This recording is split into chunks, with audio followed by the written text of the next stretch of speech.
নমস্কার। আমাদের YouTube channel unique strength রিভিলের পক্ষ থেকে আপনাদের প্রত্যেককে স্বাগত জানাই।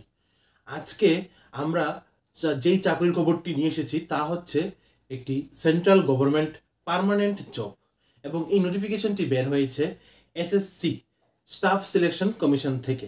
এখানে এমটিএস এবং হাবিলদার পোস্টে একটি বিশাল সংখ্যক নিয়োগ করা হবে, যেখানে আবেদনকারীর সংখ্যা 50 লাখ থেকে 60 লাখেরও বেশি সম্পূর্ণ ভারত থেকে। এবং এই চাকরিগুলির মধ্যে তোমরা শুধুমাত্র ত্রিপুরা থেকে নয়, ভারতের বিভিন্ন রাজ্য থেকে তোমরা এখানে আবেদন করতে পারবে। এই সম্পূর্ণ নোটিফিকেশনটি আজকে আমি আপনাদের সামনে তুলে ধরবো। তার আগে আমি আপনাদের প্রত্যেককে বলতে চাই, আমরা সময় হারিয়ে জব নোটিফিকেশন দেখি, সময় হারিয়ে নিজেদেরকে তৈরি করার চেষ্টা করি, সময় হারিয়ে আমরা জানতে চেষ্টা করি আমাদের ভুলগুলি কোথায়, আমাদের মানে আমাদের ভালো দিকগুলি কোনটি এবং আমাদের ভুল দিকগুলি কোনটি। ঠিক আছে, তো সেই দিকগুলি এবং সেই ভুল দিকগুলি এবং ভালো দিকগুলি এবং আমাদের বেনিফিটসগুলি সম্পূর্ণ বিস্তারিত আজকে আমরা আপনাদের সামনে আলোচনা করব, কিভাবে আমরা নিজেদেরকে তৈরি করব বিভিন্ন চাকরির পরীক্ষার জন্য। কারণ কেন, এখন আমরা অনেকেই আছি যাদের ওভারএজ হয়ে যাচ্ছে, এবং বিভিন্ন জায়গায় দেখা যাচ্ছে একটা নির্দিষ্ট বয়সের পর কিন্তু চাকরির জন্য আর অ্যাপ্লাই করতে পারে না। ঠিক আছে, একমাত্র স্টেট গভর্নমেন্টের আন্ডারে যে নিয়োগগুলি হচ্ছে সেখানেই কিন্তু 40 বছর পর্যন্ত এইজ ক্রাইটেরিয়া রাখা হচ্ছে জেনারেল ক্যাটাগরি ক্যান্ডিডেটদের জন্য, এবং 5 ইয়ার্স রিল্যাক্সেশন থাকছে এসসি এসটি ক্যাটাগরি ক্যান্ডিডেটদের জন্য। কিন্তু কিন্তু সেন্ট্রাল গভর্নমেন্ট যে জবগুলি আছে সেগুলির মধ্যে কিন্তু বিলো 30 ইয়ার্স কিন্তু তারা এইজ তারা চাইছে, এবং 5 ইয়ার্স রিল্যাক্সেশন রাখছে তারা ফিজিক্যাল হ্যান্ডিক্যাপ, তারপর এসসি এসটি ওবিসি এবং অন্যান্য ক্যাটাগরি ক্যান্ডিডেটদের জন্য। তো তাহলে চলো আজকে আমরা সম্পূর্ণ বিস্তারিত জানবো। আজকের যে পোস্টগুলি আমরা আলোচনা করব, এমটিএস স্টাফ, মাল্টিটাস্কিং স্টাফ এবং হাবিলদার, এই দুইটি পোস্ট সম্পর্কে। ঠিক আছে, আমি তোমাদের কাছে এই দুইটি পোস্ট সম্পর্কে কিছু জিনিস বলতে চাই। এমটিএস মানে হচ্ছে মাল্টিটাস্কিং স্টাফ। এখানে তোমাদের রিক্রুট করা হবে বিভিন্ন অফিসের মধ্যে। মাল্টিটাস্কিং স্টাফ এই না যে তোমাদের অফিসের মধ্যে কোথাও কাকে চা দিতে হবে বা জল দিতে হবে বা পোছা মারতে হবে, এইরকম কিন্তু না। মাল্টিটাস্কিং স্টাফদের কাজ হচ্ছে তোমরা এক টেবিল থেকে অন্য টেবিলে ফাইল ট্রান্সফার করবে। ঠিক আছে, নোটিফিকেশন বা কোনো বিল দিয়ে আসবে। ঠিক আছে, বা ধরো কোনো খাতা বই এগুলি এক টেবিল থেকে অন্য টেবিলে নিয়ে আসবে বা এক বিল্ডিং থেকে অন্য বিল্ডিংয়ে দিয়ে আসবে। এইটা হচ্ছে একজন এমটিএস স্টাফের কাজ। তার মধ্যে যদি কোনো এমটিএস স্টাফ যদি ভালো কম্পিউটার জানে তাহলে তাদেরকে কিন্তু কম্পিউটারের ক্ষেত্রেও কিন্তু তাদেরকে বা কম্পিউটার দিয়েও কিন্তু তাদেরকে রাখা হয়। ঠিক আছে, বিভিন্ন অর্গানাইজেশনাল স্ট্যাটিস্টিক্স বলো, ডাটা মেনটেন করার জন্য। ঠিক আছে, বিভিন্ন অফিসের বিভিন্ন ডাটা মেনটেন করার জন্য। ঠিক আছে, তো এই হলো আমাদের এমটিএস স্টাফ। কারণ কেন আমি এমটিএসটা কেন বললাম, অনেকেরই একটা ধারণা থাকে যে এমটিএস স্টাফ মানে গিয়ে অফিস খুলতে হবে, জল দিতে হবে, পোছা মারতে হবে, এইরকম। কিন্তু এমটিএস স্টাফ এরকম না, তোমাদের শুধু ফাইল ট্রান্সফার করা, ঠিক আছে, ডাটা রিজার্ভ করা, ঠিক আছে, ডাটা ট্রান্সফার করা, এগুলি হচ্ছে তোমাদের কাজ। তারপর হচ্ছে হাবিলদার। হাবিলদার পোস্টটা কি?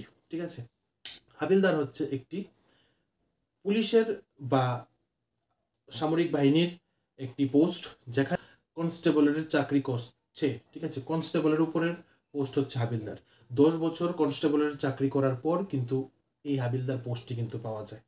ঠিক আছে, আমি আবারও বলছি, কনস্টেবলের উপরের পোস্টটি হচ্ছে হাবিলদার। তোমরা অনেকেই জানবে যে পুলিশের মধ্যে কনস্টেবল থাকে, তো সেই কনস্টেবলের উপরের পোস্টটি হচ্ছে হাবিলদার।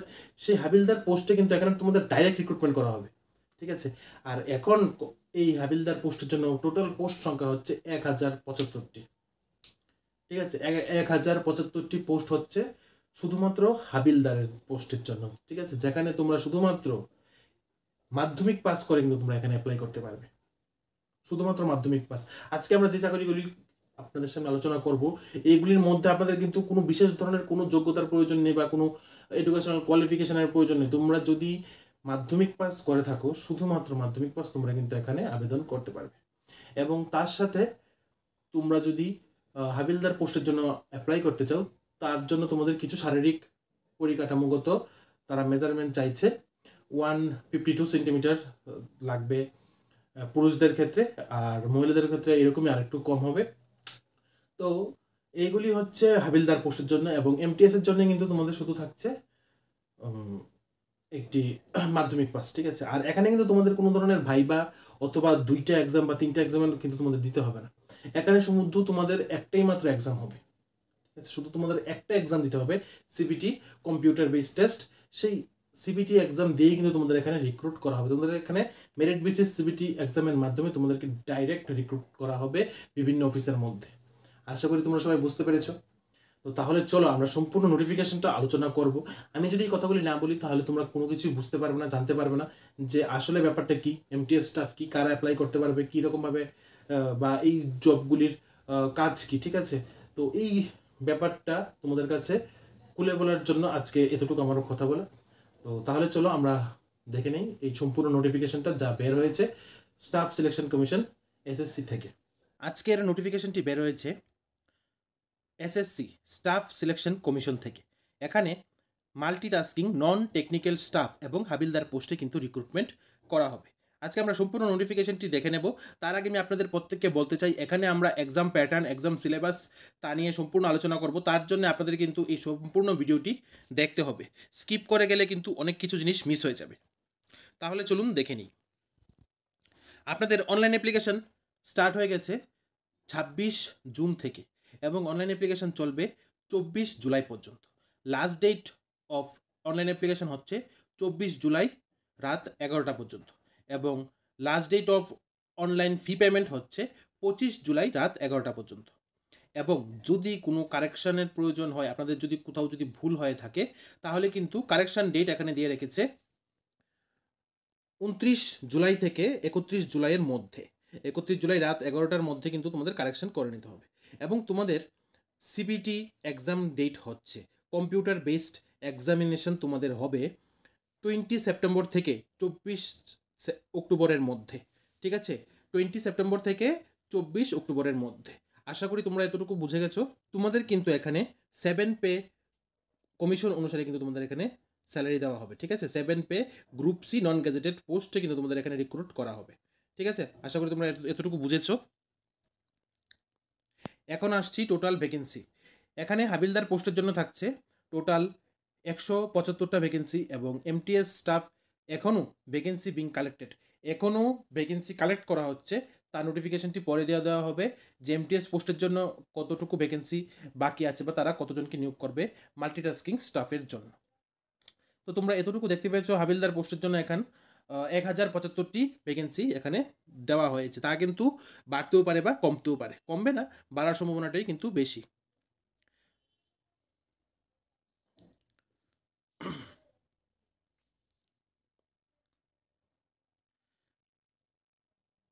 তারপর এখন আসছি তোমাদের এখানে অনলাইন প্রক্রিয়ার মাধ্যমে আবেদন করতে হবে।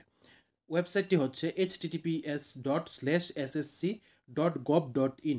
এই ওয়েবসাইটের মধ্যে গিয়ে কিন্তু তোমাদের আবেদন করতে হবে এবং তোমাদের অ্যাপ্লিকেশন ফিস কিন্তু এর মাধ্যমেই তোমাদের পেমেন্ট করতে হবে। এখন থাকছে তোমাদের অ্যাপ্লিকেশন ফিস।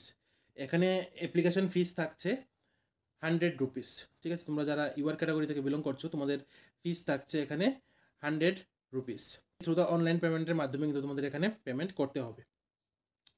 আশা করি তোমরা এখানে বুঝতে পেরে গেছো এবং তোমাদের অ্যাপ্লিকেশন ফিস কিন্তু 25 জুলাইয়ের মধ্যে কিন্তু তোমাদের পেমেন্ট করে নিতে হবে, ঠিক আছে। এখন হচ্ছে এক্সামিনেশন সেন্টার। তোমাদের এক্সামিনেশন সেন্টার কোথায় হবে ভিডিওটা পজ করে দেখে নিও। আর আমি যদি এখানে বলতে চাই তাহলে কিন্তু ভিডিওটা অনেকটাই লম্বা হয়ে যাবে। এইগুলি হচ্ছে এক্সামিনেশন সেন্টার।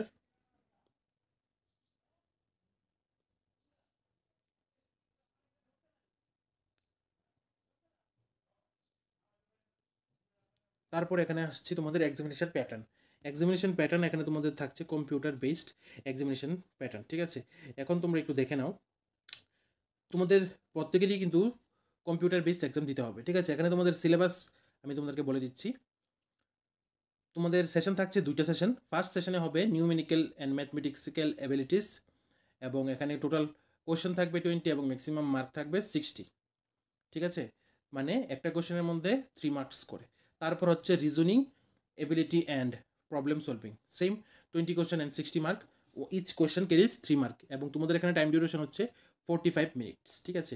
এবং তোমাদের এই সেশন 1 ক্লিয়ার করার জন্য তোমাদের কিন্তু টোটাল এই 60 থেকে টোটাল কিন্তু মানে এই টোটাল 40 কোয়েশনের মধ্যে 12 কোয়েশন কিন্তু তোমাদের হতেই হবে। টোটাল 40 কোয়েশনের মধ্যে তোমাদের কিন্তু 12 কোয়েশন হতে হবে, তাহলে কিন্তু তোমরা সেশন 1-এ কোয়ালিফাইড হবে। তারপর হচ্ছে তোমাদের সেশন 2। সেশন 2-র মধ্যে থাকবে জেনারেল অ্যাওয়ারনেস, তার সাথে থাকছে ইংলিশ ল্যাঙ্গুয়েজ অ্যান্ড কম্প্রিহেনশন। এখানে টোটাল কোশ্চেন থাকছে 25 এবং ইংলিশ ল্যাঙ্গুয়েজ থেকে থাকছে 25, টোটাল হচ্ছে 50 কোশ্চেন। 50 কোশ্চেন থেকে তোমাদের 50 কোশ্চেনই কিন্তু তোমাদের এখানে আনসার করতে হবে এবং এখানে ইচ কোশ্চেন ক্যারিজ করবে 3 মার্কস করে, ঠিক আছে। তাহলে এখানে টোটাল মার্কস হচ্ছে 75 মার্কস এবং তোমাদের টাইম ডিউরেশন হচ্ছে 45 মিনিটস এবং তোমাদের পেতে হবে মিনিমাম 50 মার্কস। মিনিমাম 50 মার্কস কিন্তু তোমাদের এখানে পেতেই হবে শুধুমাত্র মেরিট বেসিস কোয়ালিফাই করার জন্য। তার বেশি যদি তোমরা পাও সেই বেসিসে কিন্তু তোমাদের লিস্ট আউট হবে এবং তোমাদেরকে মেরিট লিস্ট অনুসারে তোমাদেরকে সাজানো হবে এবং জবের জন্য প্রিপেয়ার করা হবে। তারপর এখানে তোমরা যারা হাবিলদার পোস্টের জন্য অ্যাপ্লাই করবে তোমাদের কিন্তু পিইটি টেস্ট হবে, ঠিক আছে। পিইটি টেস্ট হচ্ছে ফিজিক্যাল এফিসিয়েন্সি টেস্ট। এখানে তোমাদের পুরুষদের জন্য থাকছে ওয়াকিং টেস্ট, 15 মিনিটে 1600 মিটার কিন্তু হাঁটতে হবে এবং ফিমেলদের জন্য থাকছে 20 মিনিটে 1 কিলোমিটার, ঠিক আছে। 20 মিনিটসে 1 কিলোমিটার, ঠিক আছে। আশা করি এটা সবাই পারবে। হেঁটে তো প্রত্যেক ছেলেরাই পারবে 1600 মিটার যেতে এবং ফিমেলদের জন্য 20 মিনিটসের মধ্যে 1 কিলোমিটার কিন্তু অবশ্যই যেতে হবে তোমরা যারা হাবিলদার পোস্টের জন্য মানে আবেদন করেছো বা করবে। তারপর এখন আসছি ফিজিক্যাল হাইট। তোমাদের এখানে হাইট থাকতে হবে অবশ্যই মেল ক্যাটাগরি ক্যান্ডিডেটদের জন্য 157.5 সেন্টিমিটার এবং 5 সেন্টিমিটার রিল্যাক্সেশন থাকবে in case of Garhwalis, Assamese, Gorkha and member of schedule tribes, ঠিক আছে। এবং চেস্ট তোমাদের থাকতে হবে 81 সেন্টিমিটার ফুললি এক্সপান্ড, ঠিক আছে। এবং মিনিমাম এক্সপানশনে হচ্ছে 5 সেন্টিমিটার, ঠিক আছে। মিনিমাম এক্সপানশন হচ্ছে অফ 5 সেন্টিমিটার এবং ফুললি এক্সপান্ড হচ্ছে 81 সেন্টিমিটার। তারপর এখন ফিমেলদের জন্য হাইট থাকতে হবে 152 সেন্টিমিটার এবং রিল্যাক্সেবল হচ্ছে 2.5 centimetre in case of Garhwalis and Assamese, Gorkhas and members of schedule ট্রাইবসের জন্য থাকছে 2.5 সেন্টিমিটার লেস, ঠিক আছে। এবং ওয়েট থাকতে হবে 48 কেজি, ঠিক আছে। ওয়েট থাকতে হবে 48 কেজি এবং রিল্যাক্সেশন থাকছে 2 KG in case of Garhwalis, Assamese and Gorkhas and member of schedule tribes. তাহলে তোমরা এতটুকু বুঝতে পেরেছো। তোমরা যারা হাবিলদার পোস্টের জন্য আবেদন করবে তোমাদের কিন্তু সিপিটি টেস্টের সাথে সাথে পিইটি টেস্টও কিন্তু তোমাদের দিতে হবে। তারপর হবে তোমাদের সিলেকশন। আশা করি তোমরা সম্পূর্ণ নোটিফিকেশনটি বুঝতে পেরেছো। তোমরা যারাই প্রিপারেশন নেবে তোমাদের প্রত্যেককে বেস্ট অফ লাক। তোমাদের প্রত্যেককে বলবো তোমরা প্রত্যেকে আমাদের সাথে থাকো, কারণ আমরা চেষ্টা করছি তোমাদের জন্য নিত্য নতুন জব নোটিফিকেশন সবার প্রথমে তুলে ধরার জন্য।